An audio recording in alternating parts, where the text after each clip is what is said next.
नमस्कार। आज हम एक ऐसे आयोजन पर नजर डालने वाले हैं जिसे धरती पर इंसानों का सबसे बड़ा जमावड़ा माना जाता है। जरा सोचिए, 2025 में होने वाले महाकुंभ मेले में करीब 40 करोड़ लोगों के आने की उम्मीद है। ये संख्या इतनी ज्यादा है कि यह यूरोप की आधी से भी ज्यादा आबादी के बराबर है। और हाँ, इतने बड़े आयोजन को संभालने के लिए इसका अनुमानित बजट भी उतना ही विशाल है, लगभग 6,382 करोड़ रुपए। ये आंकड़ा है अपने आप में इसकी भव्यता की कहानी कहता है। ये सिर्फ एक त्योहार नहीं है, बल्कि एक तरह का अस्थायी महाशहर है। एक ऐसा शहर जो इतना बड़ा होता है कि इसे अंतरिक्ष से भी देखा जा सकता है। तो सवाल ये है कि आखिर इतने बड़े समागम की शुरुआत हुई कैसे? देखिए, इसकी जड़ें इतिहास की किताबों में नहीं, बल्कि दो बहुत ही दिलचस्प पौराणिक कथाओं में मिलती हैं। हाँ, कुंभ स्थलों की पवित्रता के पीछे दो अलग-अलग लेकिन एक दूसरे से जुड़ी हुई कहानियां हैं। एक कहानी है गरुड़ की और दूसरी है समुद्र मंथन की महागाथा। समुद्र मंथन की ये कहानी बहुत ही शानदार है। ये कई पड़ावों से गुजरती है, देवताओं और असुरों के बीच मंथन से लेकर फिर हलाहल विष के निकलने और भगवान शिव की दुनिया को बचाने तक, और फिर आखिर में वो होता है जिसका सबको इंतजार था, अमृत का कलश प्रकट होता है।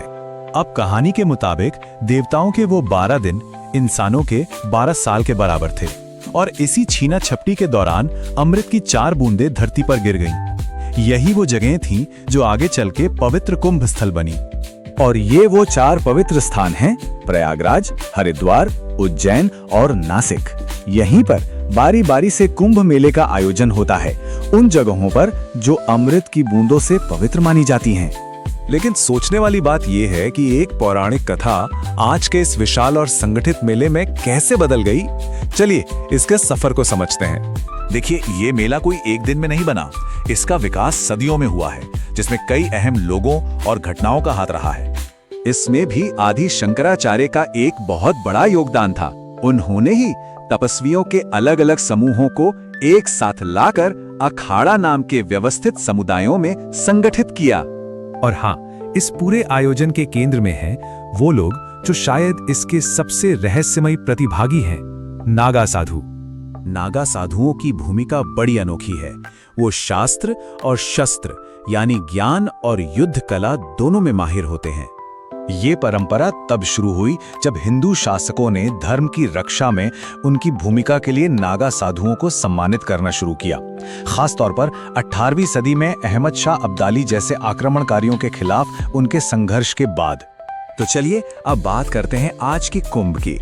21वीं सदी का कुंभ मेला, जो प्राचीन आस्था को आज की विशाल व्यवस्थाओं और बदलती सामाजिक परंपराओं के साथ जोड़ता है। वैसे तो कुंभ कई तरह के होते हैं, लेकिन इनमें सबसे महत्वपूर्ण है महाकुंभ। ये 144 सालों में सिर्फ एक बार होता है, और इसीलिए 2025 का आयोजन इतना ज्यादा खास और शुभ माना जा रहा है। समय के साथ इस मेले का पैमाना किस तेजी से बढ़ा है, इसका अंदाजा आप इसके बजट को देखकर लगा सकते हैं। कहां 1882 में कुछ हजार और कहां 2025 में हजारों करोड़। और ये सिर्फ खर्च की बात नहीं है। अधिकारियों का अनुमान है कि 2025 में इस मेले से करीब 2 लाख करोड़ रुपए का राजस्व भी आ सकता है। मतलब इसका आर्थिक प्रभाव भी बहुत बड़ा है। आधुनिक मेले की एक और खास बात है इसकी बढ़ती समावेशिता। 2025 में किन्नर अखाड़ा, जो ट्रांसजेंडर समुदाय का प्रतिनिधित्व करता है, वो भी औपचारिक रूप से इसका हिस्सा बन रहा है। ये सब हमें एक बड़े सवाल पर लाकर खड़ा करता है।